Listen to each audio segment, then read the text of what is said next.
Ve'elu asuras mlechem b'truma. These are the women, if they're she's a wife of a Kohen, she's not permitted to eat truma. What are the cases?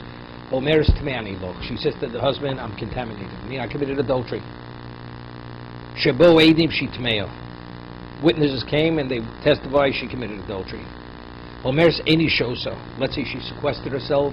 She defied, right? She was forewarned to sequester herself, and she went into, right? And she says, I'm not drinking. She's not drinking. That means it'll never be verified. So she doesn't need truma because we treat her, we deal with it even though it's a suffix. We say suffix kivadi. We say a woman who's a suspected adulteress, we treat her like a definite adulteress. She wants to drink. The husband says, I'm not interested. I'm not interested in the relationship. So even though you have the remedy to verify, he's not interested. She only drinks. She has to be agreeable, and he has to be agreeable. She's forbidden until she drinks. So she has to be agreeable to drink. What about he says, you may be agreeable, I'm not interested in the relationship. So the whole idea of obliterating names only to restore the relationship. He says, I'm not interested in the relationship. He says, I want to divorce you. So she's not. What? No, but until she gets the get, is she permitted to eat truma? She's not permitted. Okay, and what shebala boler? What's the halacha? It says v'ish minuka miyovim, v'niko ish miyovim. The husband is not permitted to cohabit with her. What happens if he cohabits with her before they arrive in Yerushalayim, or after she becomes a suspected adulteress? It's over. The water will not verify whether she committed adultery already. Hashem only performs the nes if it's niko ish miyovim. The husband is cleansed from sin. But if he himself engaged with her, it's not going to work. Okay? Omer Rav Amram, from Milsa Omer Rav Sheshes. Rav Amram says this concept, this word was said by Rav Sheshes, Vadolon Einim Mastisen. And he illuminated our eyes from the Mishnah, because you could bring a proof from the Mishnah to our Rav, what Rav Sheshes said. What did Rav Sheshes say? Soto Shesh La'edim Din Sayam. Let's say a woman's a soto, suspected adulteress, but the witnesses overseas, we're not even aware, but there were witnesses there who know she committed adultery. The water will not verify, even though the Bezdin doesn't know about these witnesses overseas, right? But if there are witnesses who know factually she committed adultery, the miracle of the water is not going to work. It only works if it's not possible. Only she herself with the man who she sequestered, only they know what happened. But if you have witnesses who know and it can be brought to court what happened, then what's the halacha? The halacha is the water will not work. Ain't about both, my time or why. Omar Krotz based on the pasuk. It says in the pasuk, "V'nistra v'hinit mo, v'eid ein bo." She sequestered herself and she became k'nanet. There's no witness. The leka di yodabo, eid ein bo. There's no witness. So what's the inference? But if there would be a witness, regardless of where he is, it could be the other end of the world. The leka di yodabo, lafuki ho, dika di yodabo. To exclude the case, if the witness is wherever he may be, although he's not here now, the witness is, the water is not going to verify what happened. And we're able to prove his interpretation from our Mishnah. Because in the case of the Mishnah, which only makes sense if you follow the position of Rav Sheshes. What's the case?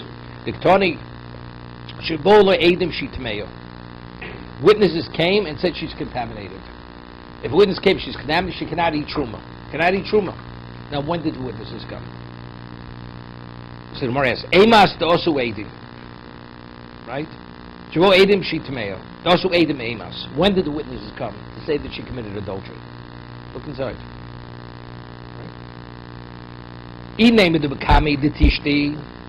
Did they come before they administered the water? Zoni. It's understood. A woman commits adultery. She's a zona. She's not permitted to truma. Right? So you don't have to tell me the reason she doesn't eat because it has been verified. She's a zona. So when did they come? After she drank. If you say that the water is not effective, Shapir said, which is very good. Even though she drank the water, because now that the witnesses come, what do we understand? That the water wasn't a proof. The water didn't prove that she didn't commit adultery. Because since the witnesses come now, we understand why the water wasn't effective. She should have died. Why did she die? Because the water only works if there's no way to know what happened. But now later if witnesses come, so we weren't aware of the witnesses when we gave her the water to drink. Right? So Shapir, Aliyah, my boat can also, but if you say if the witnesses, wherever they are, that the water would verify she committed adultery or not, Tigli Milslim Afreya, the Sadi Shakri Ninu. The water should verify that the witnesses are lying. Because if the water verifies whether yes or no, regardless, if the witnesses, so clearly what is the water saying? It's like Hashem saying these witnesses are 80 sheker. Because if the water is effective, even if the witnesses, she should have died. So why did she die? Evidently, the witnesses' false testimony. You following? If we're saying if the water works, regardless the witnesses are not, wherever they may be, and she's alive, what does that say? And then the witness subsequently comes to Bezdin and say she committed adultery. Evidently, the witnesses are lying. Because Hashem said, if she lives, that means she's not an adulteress. Since Hashem's speaking against the witnesses. If you say, if the witnesses, the water is not effective, so it's been revealed, now we understand why she didn't die, because the witnesses, wherever they were, who knew, therefore the water wasn't effective. But if you say the water is effective regardless whether the witnesses or not, so the witnesses are what? What do you mean she doesn't need truma? The witnesses clearly lied. They're lying. Amali Rav Yosef. So Rav Yosef says to Rav Amram, no proof. Lo lemei meloch mayim botkin also. I'll tell you, the water does verify it, and even though she didn't die, it doesn't prove the witnesses are lying. Why? Well, emos schus tololo. We'll discuss this later. She has a schus. What happens if the sot has a schus? She has a schus of Torah. She helped it. She supported her husband when he was studying Torah. That will delay. We'll see in a moment. That will cause her not to die immediately. Minimally, she will not die immediately. So if that's the case. That's the reason. The reason why she didn't die is because of what? Because she has a schus. That's the reason why she didn't die. Right? I'll tell you, you bring me a proof from the Mishnah, because otherwise the witnesses should be proven to be liars. No. The water normally is effective, even if they're witnesses. But why didn't she die? Because she has a schus.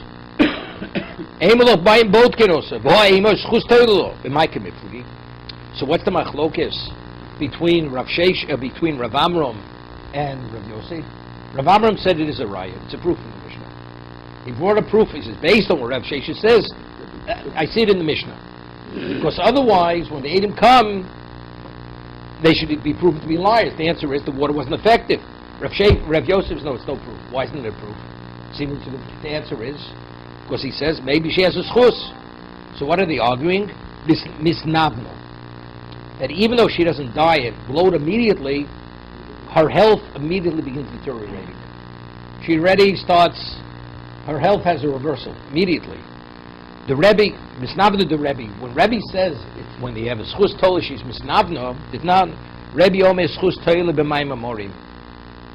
If, even though she drinks the maimor, even she's an adulteress, you can have a schus will prevent her from dying immediately, bloating and she will not conceive, because one of the miracles of, if she's innocent, she's pure, if she was sterile or she couldn't have a child, she will have a child. She had difficulty in childbirth, will come easily. She had ugly children, she'll have beautiful children. Right? Over here, if she has chus tola, she won't die, but her health doesn't increase. Because if she's innocent, not only doesn't she deteriorate, her health advances. Ultimately, she deteriorates. Ultimately, it may take a few years. Ultimately, she will bloat and die. But immediately, it's not going to be obvious what's going to happen. So that's what Rebbe says. She's misnavna. Rav Shesha Sova bein the Rebbe bein the Rabbanon have misnavna. She would be. So why was she misnavna? Yeah. Meaning she should have started to deteriorate. The Mishnah says, well, witnesses come, it's clear the witness came after she drank.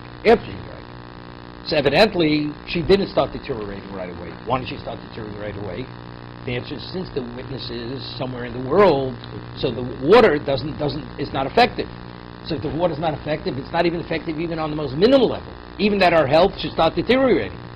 So that's the reason why you'd have to wait for the witnesses to testify she committed adultery, not to eat truma.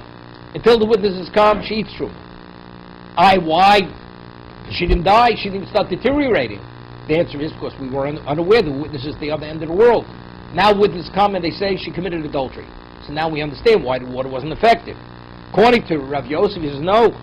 The fact is, she starts deteriorating immediately. We'll see. Rav Yosef, the Rebbe, Habi Misnavno. According to Rebbe, you start deteriorating. The Rabbanon lo Misnavno. According to Rabbanon, ineffective totally. If you have a schus toleh, you don't see any effect of the water. Moser Rav Shimon Rashi. So Rav Shimon Rashi has a question on Rav Sheshes. Rav Sheshes says that we interpreted the pasuk because it's an aid ein bo. When is the water effective? If there's no aid. But if there's an aid, wherever they may be, the water is not going to be effective. Right? That's Rav Sheshes' interpretation of the pasuk. So he asks, Rav Shimon Omer ein schus toile b'mayim amorim. Rav Shimon says, if a woman has a schus, it's irrelevant what she accomplished. The water she will die. Why will she die? He says, because if you're going to say that if she has a schus, that will prevent the water she drinks from affecting her, you can say all the women who drank water doesn't prove anything. You're actually discounting the water.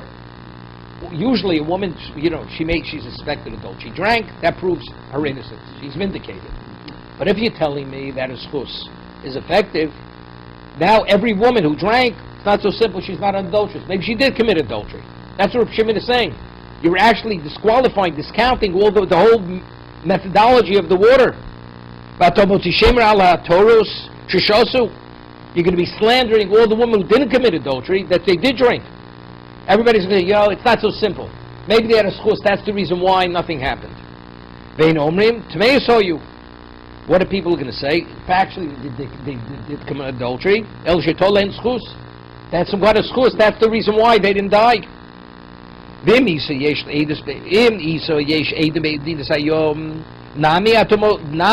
going to hold like Rav Sheshes, that if the witness, wherever they may be in the world, the water is not effective, so why don't you motzi shemra? According to Rav Shimon, you're slandering all the women that drink. People are going to say, why she didn't die?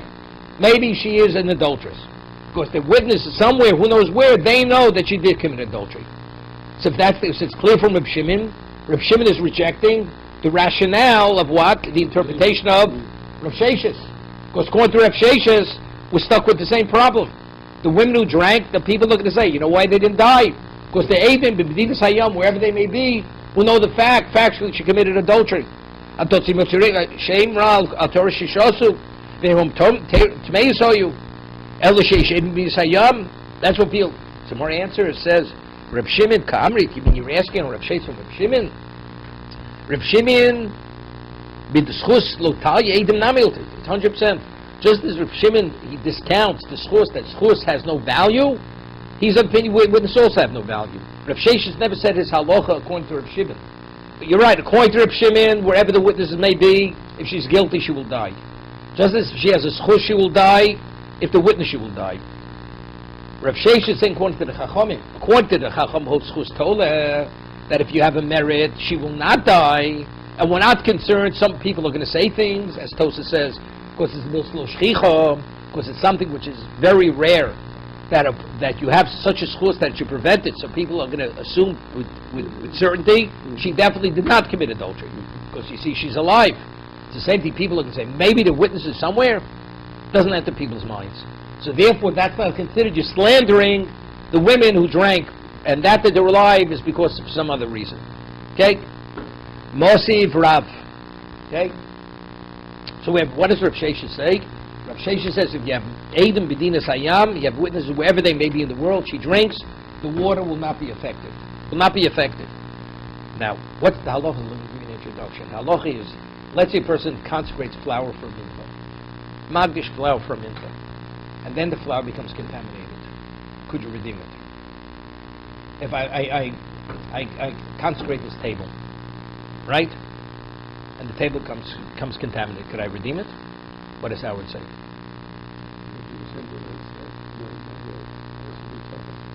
No, of course you can redeem it. You have to replace. No, you don't have to tell it. You redeem it. The table has value, you redeem it. It's called Kedusha's Bedek Habayis. The Kedusha on the table is Bedek Habayis. It's a monetary ownership. Right? You redeem it, you use the money, you give it to the Beis HaMikdash. If you consecrate flour to be used for a mincha, and the flour becomes contaminated, you can't use contaminated flour. So what do? You redeem it. And you take the money, you purchase new flour, Torah flour. What about once the flour is put into a kli sharis?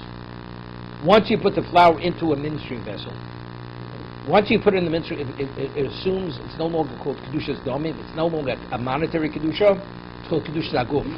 It has the Kedusha of the Mizbeach. Once it has Kedusha's Mizbeach, it's not redeemable. An animal you can redeem becomes a Baal Mum. An animal you consecrate, which originally is unblemished. And then it receives a Mum. You redeem it, right? You have to wait till it receives a flour. There's no such thing. Once it has that Kedusha, it's unredeemable. Because the law of Mum has no relevance to flour. So you know what you do? You burn it. If it becomes contaminated, once it went into the Kli Sharis, you burn it. Now, before you give the sota drinks the water, she has to bring a mincha. She has to bring a mincha. So let's say you bring the mincha, and witnesses show up before you had a chance to sacrifice the mincha. Okay? So what's the halacha? That flour, so that whole flour, it's called Kedusha B'tos. It was a mistake. Let's say you put your flour in a ministering vessel. You need a storage jug. And you buy your Hecker's flour, whatever that flour is called, Pillsbury flour, 5-pound bag, you put it into a Kli Sharis. Does that flour assume any Kedusha? The answer is no. What does that flour have to do with a Kli Sharis? Right? Nothing. It's only this because initially it was consecrated to be a mincha. And you put it into Kli Sharis, that's why it goes to the next level. So we'll see in a moment. So once the Kli Sharis becomes tameh, you burn it. Mosev Rav, Elu Shemitchusein Yisrofos. These are the cases where the mincha is burnt. This is before the service takes place. Homeres Tameani. You hear this? A woman says she's Tameya. You consecrate, the mincha is put in the Kli Sharis, and she says I committed adultery. She admitted, because we'll see later. We want her to admit, because we don't want it to come to obliterate the name of Hashem. So they make her life miserable, that she should admit that she committed adultery. She says, Tameani. Shavu Eidim she Tameya. Witnesses came, mean they already were magdish, they already had the mincha ready to go. A witness show up, she says, we know she committed adultery.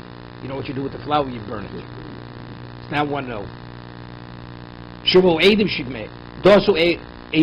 When did the witnesses show up? When did they come to Bezdin to say she committed adultery? Did they come before you put the flour in the what? In the Kli Sharis? Before it assumed Kedusha Aguf? Tape the chulin. Right? It should be chulin. Right?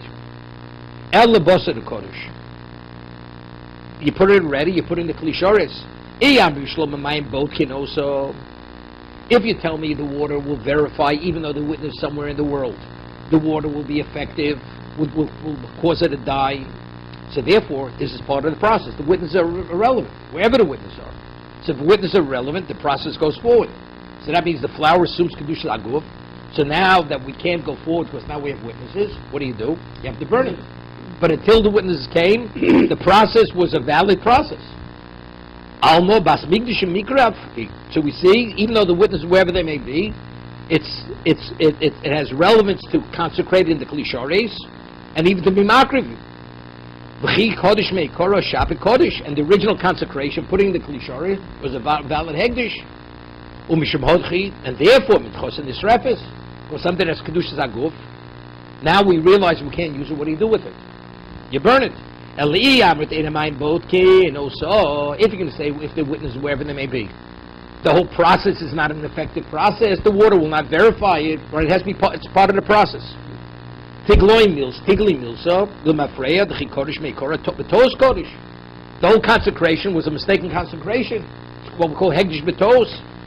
Immediately should be chulin. You shouldn't need even a redemption on it. Nothing. So what does it say? You burn it if Adam come. Hear the story. Unbelievable. Meaning the husband, when the husband forewarned her, she went into seclusion. She didn't commit adultery in that. that time. Yeah? Meantime, you put the flour in the klishoris, it's Egdish. In the sanctuary, she went and she had relations with this character. You understand? Or with somebody else. She's an adulteress. Witnesses, we watched her. Well, you see, she took a bathroom break. She told the Kohanim she has to take a bathroom break. Instead of doing her function, she committed adultery in the Azorah. So therefore, Ki Kodesh Meikor Shapi Kodesh. Initially, when it was consecrated, was valid. Because that's sequestering, that's occlusion. She didn't commit adultery.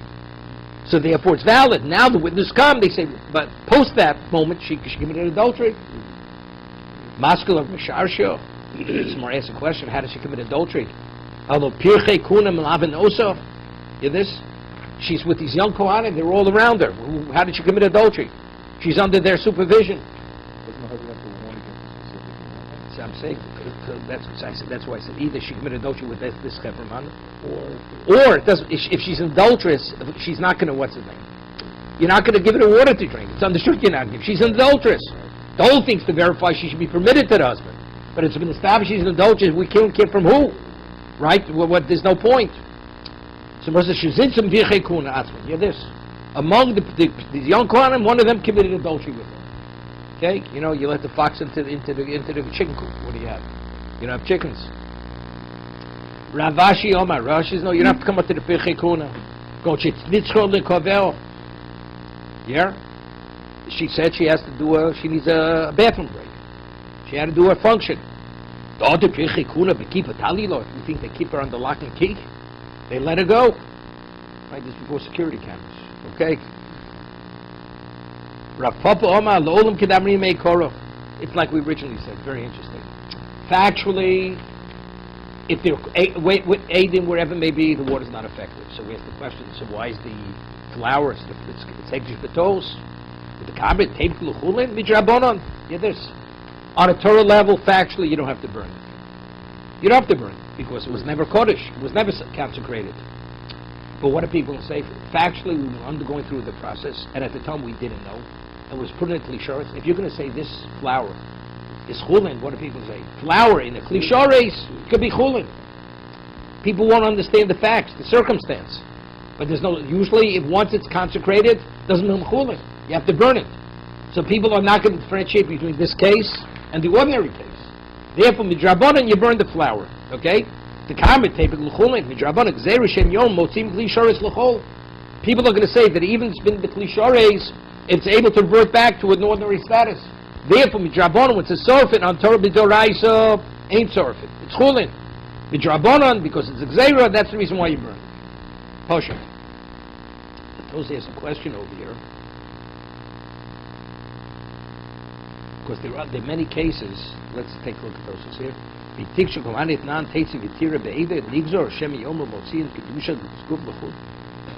second. Tosei, there are other cases. It differentiates. Let's go further.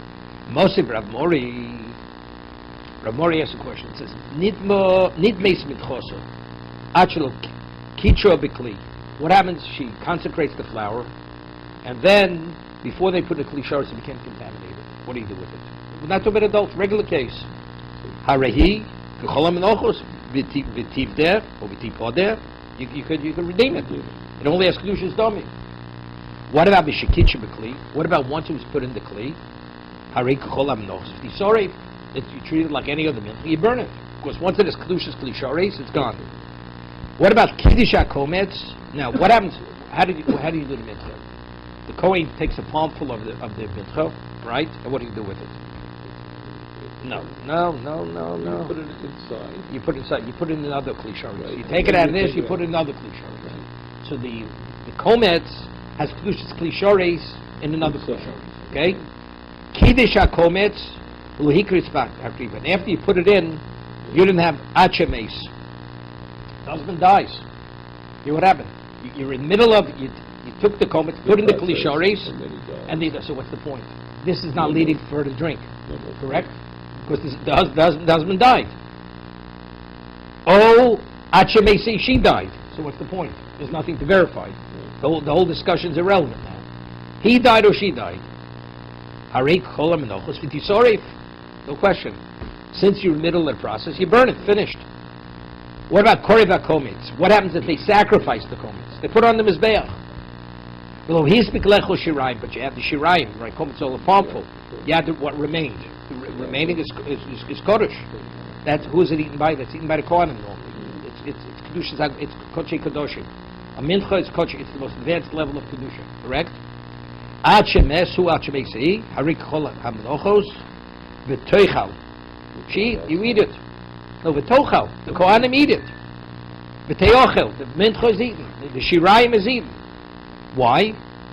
Shal Sofik Bos Mitchilo. Right? Because initially it was a Sofik. Did she commit adultery? Did she not have committed adultery? So once the Avodah was done, the Komets was sacrificed. So I have a question. What did she need? It did it, but it does make a difference. That was always the question. Kipro Sveiko. Bochalo. Bolo Edim Shitmeya. Okay, what about what happened? They were makriv the Komets. Now Edim showed up before they ate the Shirayim. Okay, there's a new one. You took the Komets, put it on the Mizbeach, Edim show up, she's an adulteress. Now what do you do with the Shirayim? No, there's no Shirayim. Shirayim you don't take off. The Shirayim are in the clay. The Komets is gone, it's burnt. The Komets is burnt. Right? You burnt the Komets already, right? You can tell to take the Komets out of the fire. It's burnt. Right? The Komets is the palm fruit. Right? You put it on the Mizbeach. Edim show up. Bo Edim Shitmea Minchos and Strefes. Yeah? You burn the Mincha. It's like dying, right? 1 second. Wait a second. Wait. It says Bo Edim Shitmea Minchos and Strefes. So again, it's like you say, it's a Xera. Because we say on a Torah level, not. Because on a Torah level, you tell me, it's not, because it's Hegdish Betos, but because people will say something Klishores reverts to Chulin. We don't want that. But we have a case here where it does become Chulin. Nimtzu Eidim Zomimim. What about the witnesses come and they became Zomimim? Yeah? No, you burn it, you destroy it. Nimtzu Eidim Zomimim.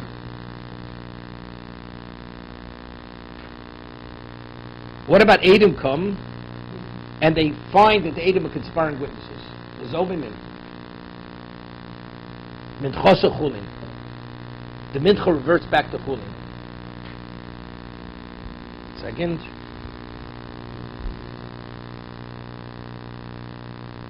No, very good. Beautiful. You have 2 witnesses on the Kinui, 2 witnesses come. We saw her seclude herself with the command. 2 witnesses come and say, how did you say that you saw her sequester herself at a certain date? You were in California. You weren't in New York. So that means, do you continue the process? If there's no Eidim on the stira, there's no Eidim.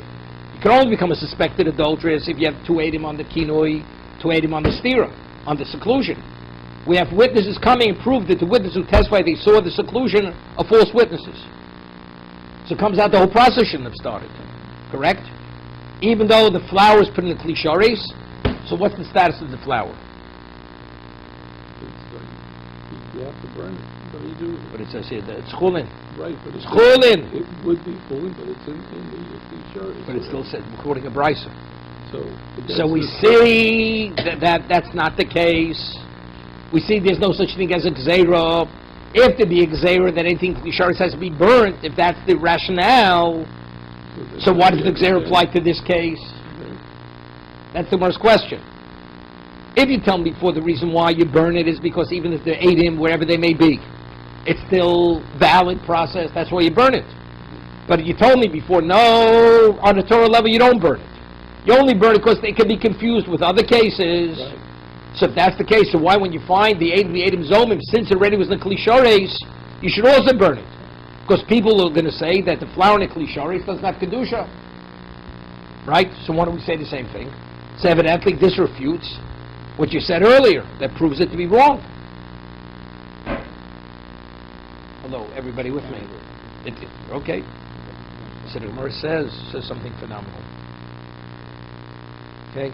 Howard says we're cut out from this morning. So he says, Eidim Zomim Ka'amrit. You mean you're asking, you're trying to refuse Eidim Zomim? Eidim Zomim Kol Yislu. Yeah. Eidim Zomim, word gets, Eidim Zomim was an unusual case. Right? Witnesses come and say, Yimono Yiso. How could have you said that, how could have you testified you saw her sequester herself, Segula herself? You were in another location at the time. So what do? You disqualify the witness. How often do you, very rarely do you disqualify witnesses. If this event happens, word gets out immediately. So if word gets out immediately, it becomes public knowledge that the whole process was baseless from the very start. That's the reason why people are not going to confuse this. That flour in the klisharis. Everybody knows, if you use a klisharis as a canister to store your flour, correct? The flour doesn't assume any level of kedusha. Eidim Zom is the equivalent of that. Because it becomes so blatantly clear, public knowledge-wise, that this was a baseless process, therefore there's no reason to burn the flour. It was put in it's like ordinary flour being put in the klisharis. It has no relevance. So before, where Eidim would come and testify she's an adulteress, people say, yeah, but we're in the middle of the process. So there we have to say you burn it because people are confused, because the process is a valid process. But over here, the whole process was a faulty process because it was baseless, because we proved that the evidence, even to begin the process, was faulty, because the witnesses lied.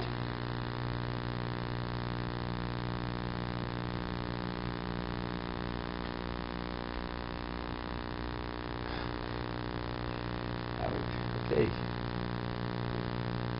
I want to know if it's registered. Okay, good. Somebody put something, it says, simmer for 5 minutes.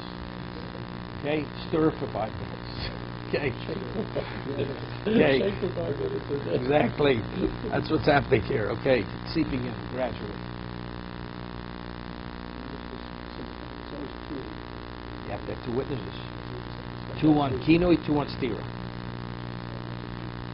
You have difficulty now with this. No, seriously, I mean, ask the question.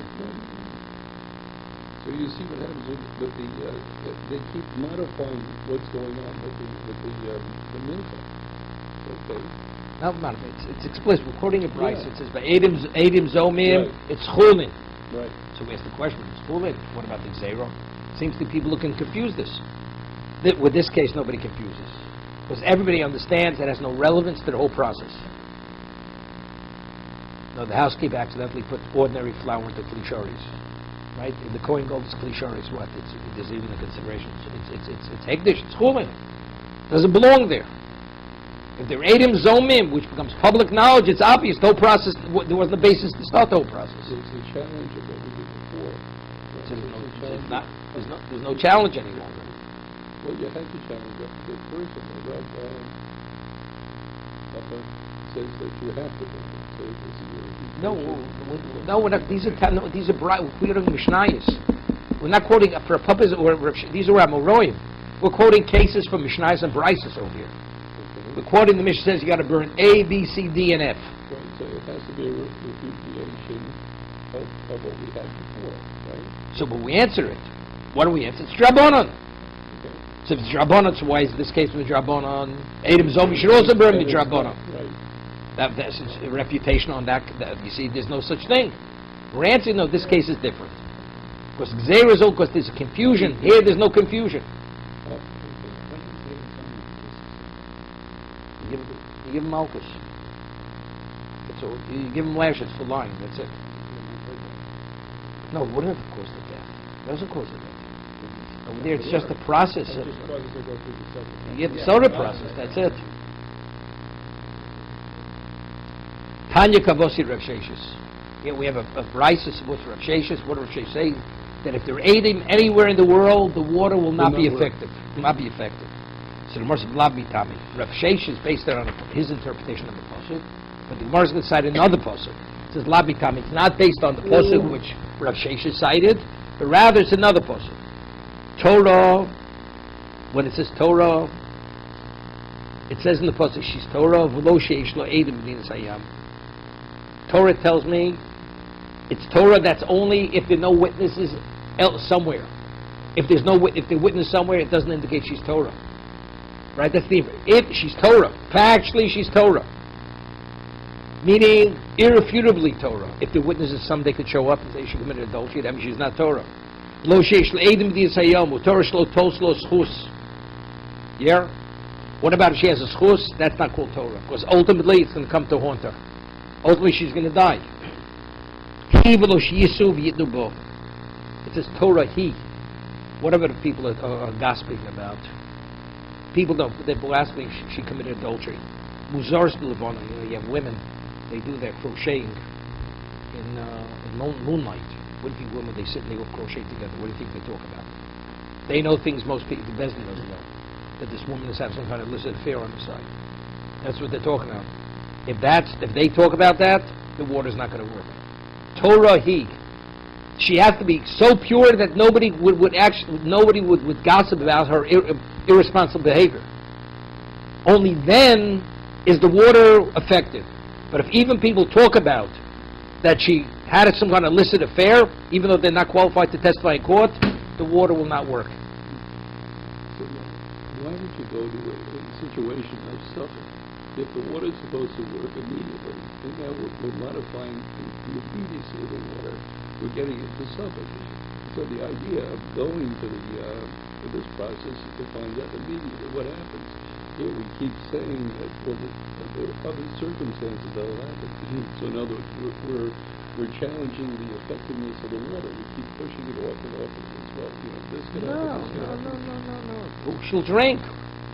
She'll drink. It's supposed to be, if I understood it correctly, if she drank it, she was guilty. It should happen immediately. No. That's her case. No, the pasuk says it won't happen at all to any degree. I hear it, but it's in the. Can I ask you a question? Let me ask you a question. What? No. Or the witnesses somewhere, or the witnesses know factually. But the Torah tells you that if the woman. Can I ask you a question? Yes. You know how to read a pasuk Chumash. No. Exactly, you don't know how to read it. They're telling you how to read the Chumash. When it's Torah means it's irrefutably Torah. So I'm explaining. So that's a dafka. That's immediate. So here What's immediate? What's immediate? She's permitted to husband immediately. Right. But factually, it's going to be revealed she's not permitted. Right. So so is it going to happen, or is it going to be retroactive, or is it something in the future? If they're witnesses, she's not going to die ever. When the witnesses come, she's going to be forbidden to her husband, but she's not dying. Because the water is not effective if there's irrefutable evidence. So we just put a question on the water, is what I'm saying. The water, if I read the Chumash right, it was supposed to be... You don't read Chumash. You don't read Chumash. You have to read Chumash. You didn't learn it right. Okay. You didn't learn it right. Without Torah Shabbal Peh, how do you learn a pasuk Chumash? There's Torah Shabbal Peh over here. The Karoim, the Tzdukim, they read Torah, they read the text. You should be on the level, you wouldn't want to be on their level. Why should the waters not work? Because where there's smoke, there may be fire. Because that's the extra heat. So that's a subject. But yeah, the next question. You know what this is? This is similar to what the Chofetz Chaim says in the laws of Lashon Hara, that if you have a persistent rumor, even though you can't get to the basis of it, you're permitted to accept it as truth. Here, people don't talk in a certain way unless it's factual. That's it. And the laws of Lashon Hara don't apply. Let's say it's known in the community a man is an adulterer, but he was always evaded the court. They could never catch him. But people just know, and that's why they talk about it. You're permitted to deal with that person like an adulterer. He's a Russia. You could speak negatively about him. So they'll say, bring evidence. We don't bring evidence. Right? That it's fact. Same thing. You can't prove that you committed adultery, but if the women are talking and it's such a persistent rumor, that means it's known. A woman who's known she's adulterous, we're only coming to verify. There's no consequence of putting her to death or whatever it is.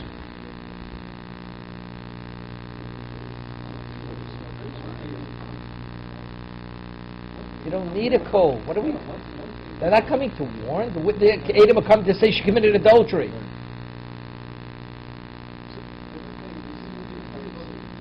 No, this is separate.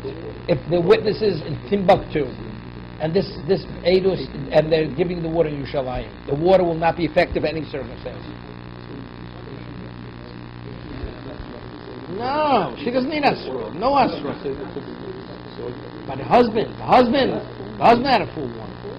And you had witnesses who witnessed. What does the Kohen have to do with this? No. People will not talk. They will not talk. Now she's eligible to drink the water. They won't talk. People say she acted inappropriately, not she committed adultery. Okay. Reb Shimon, he devob lo dorish. Vike yesh lo edim, b'bdir salom shchicho. Now, Reb Shimon says, if you say the water won't be effective, what are people going to say? You're going to Shemra, you're going to slander all the women who drank. So Reb Shimon, he doesn't learn the Vav, which we derive this from. And also, he says, Edim dislo shchiach. But factually, there may be witnesses in Dinas Hayam, right? The answer is, you know something? We're not worried about that. Factually, if the Edim B'dinas Hayam, or even Reb Shimon agrees it's not going to work. So why is Reb Shimon concerned? Reb Shimon refutes the concept of schus tola. Schus means nothing, according to Reb Shimon, right? Reb Shimon says if you say schus, many women have schus. They're going to say even the ones who came out okay, they say, you know something? They have a schus, they're guilty. And Reb Shimon's concerned about that. So what about Eidos B'dinas Hayam? What is the likelihood the witness this hardcore evidence somewhere that she committed adultery? Never enters people's minds. Nobody's going to slander the woman who drank. That maybe the reason why they're alive because maybe the witness is someone who knows. So since lo shchicha, they're not going to be motzi shemra. Okay, let's go further. This goes quick over here. Ketzad oselo. How does the process work? They take her to the bezdin of that community. And they appoint two Talmidei Chacham to accompany the husband with the wife. This is where the husband and they both agree she's going to drink the water. Because we're concerned if he has relations on the way, then the whole process is over. It's not going to work. Rabbi Yehuda Omer, Bailan Emenle. You don't have to send two Talmidei Chacham. The husband over here, it's unlikely he's going to have relations with her. So we could trust him that he didn't have relations with her. Shrei v'yu hatlosa. So how many people are accompanying them? You have three people.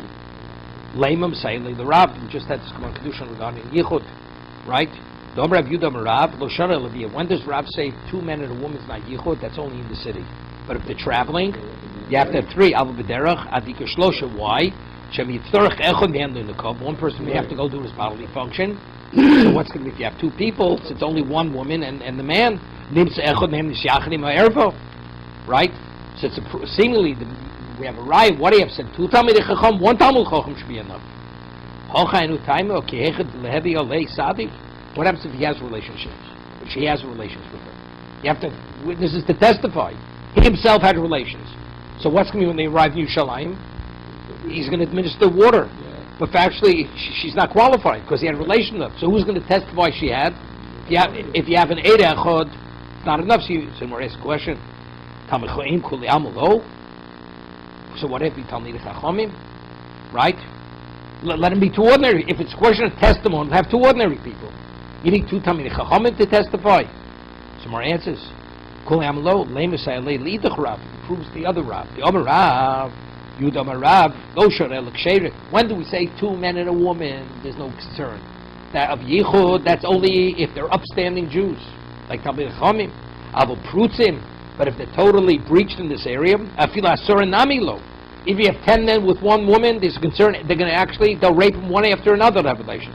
And there was such an name, here there's a woman played dead, like she was dead. 10 women took her in a bed outside into the forest, and everyone had relations with her in front of the other one. The reason why Talmidei Chachamim it's no proof. It's because they have to forewarn her. They have to tell him the halacha that if he has relations with her, she's not qualified for the water. The water's not going to work because this is Niko Ishmi Avon. Rabbi Yehuda Bible. Rabbi Yehuda says no, you trust the husband. You don't need witnesses to accompany. Tanya Reb Yehuda Omer Bailo Nemon Mikal V'chomer. Why is the Baal Nemon? It's based on Uman Nido. Listen to the story. A man's wife is a Nido. Do we trust him that he's not going to have relations with his wife? So it's only a love. A man who has relations with his wife after she becomes suspected adulteress, it's only a love. So if you trust a man regarding Kores, which is Nido, a love and Lukoshkin, right? Uman Nido Shiba Kores. Baal Nemon Oleo. We don't suspect husband's going to have relations. Soti Shiba Lav Lukoshkin. Rabbanan here says, Rabbanan, no, that's exactly the difference. Neither the Kores, you know why he's trusted? Chamira Alei. Muhammad, that's why he's not going to have any relations with her. The guy's he's not putting his head in the law of the jaw of the lion. So did love, lo chamira Alei. He doesn't see it that serious. That's why he's not believed. So how does Rabbi Yehuda respond? Rabbi Yehuda, Mikal B'chom Maisilo. Hey, what is it? It's based on Kal B'chomer, Bo Mikroi, Maisli. He based it on Psukim. The Tanya. It says, V'hever ish es ishto la kohen. It says, the man brings his wife to the kohen. Minator ish maybe es ishto. It seems to be just the two of them. There's nobody else coming there. V'hever ish es ishto. Avlom echom moslo shdi chal mechomim shem yovulo baderech. Reb Yossi Omer, Bailo nemon oleo. V'chal v'chomim man yido shi b'koreis bailo nemon oleo. So she v'lav l'koshkim omro lo. Im omro b'nido shken yesh lo heter. Here they say a different reason. You know why we believe the husband? Neither. It's because eventually she's going to be permitted him. So because she's going to be permitted him, he'll wait. Right? She's going to be permitted. Tom b'sota shein lo heter. A sota, you understand? If she committed adultery behind closed doors, it's over. So therefore he has more of a desire for her. You know, forbidden waters are what are sweeter water, the sweet waters. Rabbi Yehuda minater ish maybe es ishto ela koshtem maybe ish es ishto omer l'kabel chomer bereishu berchua. He says initially he based it on a svara, and they refuted the kal v'chomer because it's not comparable because one's kores and one's a lav. And therefore he brings a posit. Rabbi Yehuda hainu tanakamo igbenayu avol omru. The difference is whether you started with the kal v'chomer or didn't start with the kal v'chomer. Hoyimanos lebezna godel. You have another 3 minutes. Get to the end of the page. They would take it to the Sanhedrin. That's Bezdin of Ayin Aleph 71. And they instill fear in her. Keder Shem Aymin Aledi Nefoshos. You know this? What they say. Two people testify. They can put a man to death. It's not a simple matter. So they put the fear of God into these witnesses. That if there's any question, that what? They have to understand. They should back out at this moment. Once they testify, it's too late. They can't take back the test of V'omer.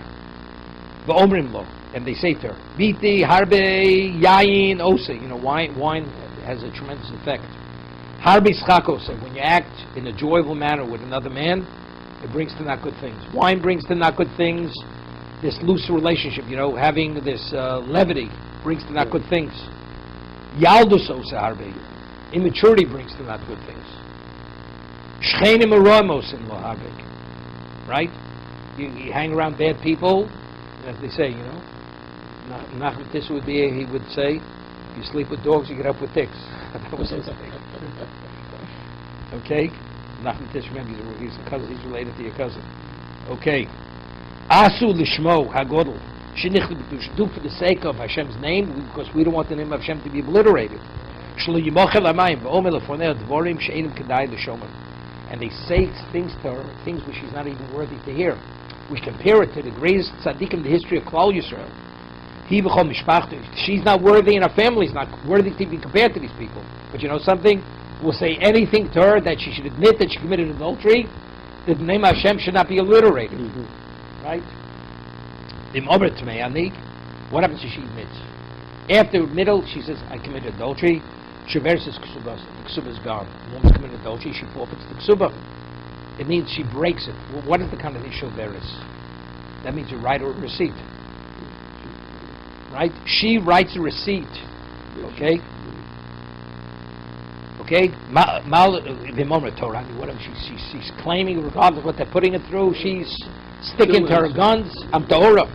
Malus l'shara mizroch. What's the gimel? L'shara mizroch. L'shar niknor. Shal pesach shar niknor. Shisham mashkenes hatzotis, that's where they give the sota to drink. Umatarnes hayoldos, umatarnes habetzoroyim, v'koin oches b'begodeh. Now what happens? Listen to what happens. When they put her through the ringer. They literally abuse her, like insult her to the nth degree, because they're doing whatever we can for her to admit she committed adultery, if she did. They grab her by the top of her garment, and they pull her. You know, you're now insulting how degrading this is, right? And when they pull with such yanking, it actually they tear a garment. Vim nifru, if they become shredded or they become just torn, actually her breasts or her flesh is revealed. They denigrate her, they degrade her in a way. The sosa saro, she has hair coifred, braided, they take apart her hair, undo the braid. Physically she was a beautiful woman. They wouldn't reveal her flesh. They would not undo her hair. She had attractive hair because it wouldn't be good for the Kohanim. There were men there. Let's say she came, she was dressed with white garments, white attire, they cover with black. Everything to be the most ominous. Yeah, this is the way she showed up to the base of English, all kinds of jewelry, with bracelets and neck chains, gold. Bekatlios, nzomu, tabos, nose rings. They take off all her jewelry. When they do all this, maybe chevel amitri, they take a coarse rope that made of like of wicker, and they tie it under her breast to keep it, otherwise her garments will fall off because they're torn. Okay. Yeah, she becomes a public spectacle. He's a tzaddik. He's not interested in this kind of information. He's a tzaddik. Judah. We don't let her avodim and her shvochos to be there. Why? Because actually when they see that she's familiar, they'll give her the courage that she won't admit, even if she committed those, she will not admit it. We let other women to watch. All the women should be forewarned. People should understand. You misbehave. This is what you're going to have to. So this is like a forewarning for people, women, to understand it's not worth it. If you have to undergo what she's undergoing, even if you're innocent, you know something, don't even go near it. You go too close to the fire, you get burnt. Okay, we can stop here.